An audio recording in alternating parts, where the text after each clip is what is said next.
Vous écoutez Samedi de lire avec l'auteur invité d'Amélie Boivin-Henfield au FM 103.7. Alors Pierre, on est rendu au moment de l'émission où on parle de ton coup de cœur. Alors c'est Je m'appelle Asher Lev de Chaim Potok. J'espère que je le prononce bien. Oui, je pense que la prononciation serait Chaim Potok, mais bon, on va c'est CH, on va dire Chaim Potok. C'est de l'hébreu, hein?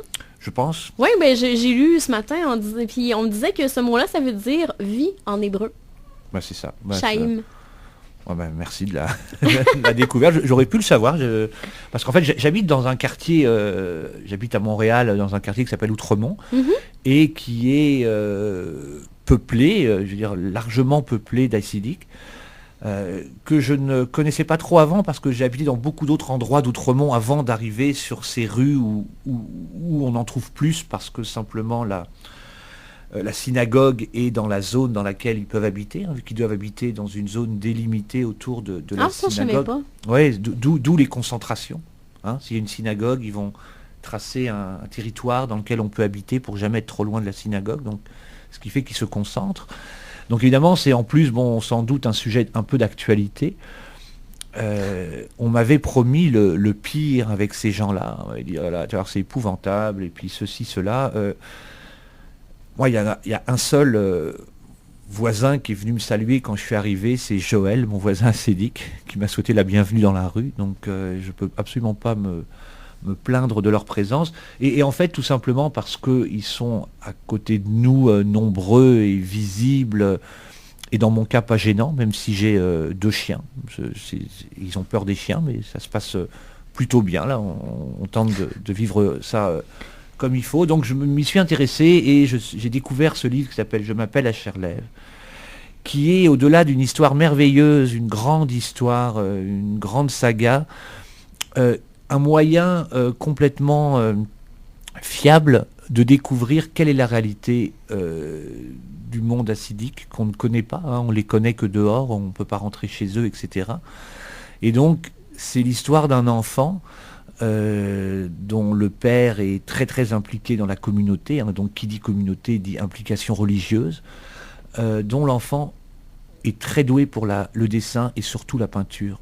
Et c'est un problème parce que c'est une famille, ce père et cette mère sont ouverts et se rendent compte du don de leur enfant, mais la communauté, leur croyance, fait en sorte que c'est pas vraiment pensable de pouvoir peindre. Et on assiste un peu effectivement à l'émancipation de cet enfant qui, voulant à ce point peindre et dont le talent est rapidement reconnu, va vivre la déchirure de savoir s'il reste dans la communauté ou s'il en sort pour devenir ce peintre qui sera certainement connu et riche. À côté de ça, ça permet de découvrir aussi, s'il ne quitte pas la communauté, c'est qu'elle n'est pas non plus inintéressante. Hein. Sinon, si notre monde était si beau et tellement meilleur, il n'hésiterait pas, et c'est pas forcément ce qu'il fait. Et donc, on va assister à cette famille qui n'explose pas, parce qu'il y a beaucoup d'amour, il y a beaucoup de respect. Il y a également un Rébé, le grand Rébé, qui suit cette situation, voit cet enfant différent, mais peut-être supérieur. Donc, alors que Asher, lui, veut devenir peintre, le Rébé voit en lui le futur Rébé, hein, donc celui qui prendrait en main la destinée de la communauté. Et là, j'ai lu, je crois que c'est 2 livres. Le premier s'appelle Je m'appelle Asher Lev, le second... Et j'ai un trou. Est-ce le retour d'Asher Lev ? Le premier s'appelle Je m'appelle Asher Lev et le second s'appelle... On va regarder le retour d'Asher Lev, excusez-moi. Et en fait, au long de ces 1000 pages, aux 20 dernières pages, on ne sait toujours pas si Asher va décider de quitter la communauté ou continuer sa carrière de peintre. Et en fait, j'ai jamais lu ces 20 dernières pages. Ça fait 3 ans que j'ai lu ces 2 livres. Et je ne les ai pas lus pour la simple et unique raison, c'est que je serais... en fait, j'aimerais qu'ils restent dans la communauté. Hein, c'est terrible. Après avoir vu le besoin qu'a cette communauté d'Asher Lev, je serais à penser ne devrait pas la quitter. Donc s'il devait la quitter, je serais très déçu. Donc comme j'aime bien les happy endings, je me suis privé de la fin pour ne pas vivre le plus difficile. Donc c'est une magnifique saga, ça se passe à Brooklyn, aux États-Unis, ça se passe dans les années 50-60.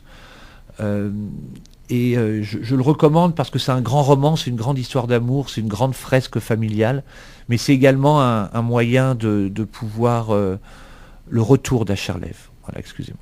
C'est un moyen de pouvoir voir la vie au quotidien de ces gens-là, de ces ascédiques, qui est beaucoup moins triste que ce qu'on pense. Hein. Si elle est effectivement dédiée à la communauté, elle reste quand même joyeuse et festive, et il y a de l'amour, il y a de la jalousie, il y a des méchants, il y a des gentils, ils ne sont pas uniformes, parce qu'évidemment on les voit toujours habillés pareil, donc on a l'impression qu'ils ne font qu'un seul, alors que c'est pas vrai. Déjà rien que sur Montréal, il y a 5 communautés ascédiques différentes qui ne se réfèrent pas au même rébé, qui ne vivent pas les choses de la même manière, qui n'ont pas les mêmes règles.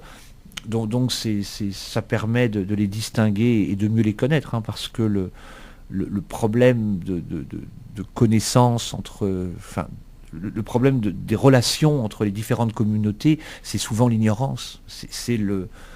On le voit dans le débat actuel, hein, qui est plus que chaud. Il y a 10 versions et 25 choses qui sont dites différentes. Donc on méconnaît, il y a devoir de respecter les sociétés dans lesquelles on arrive, mais il y a également, à mon avis, nécessité d'accepter qui l'on accueille et de ne pas forcément tout mélanger, forcément.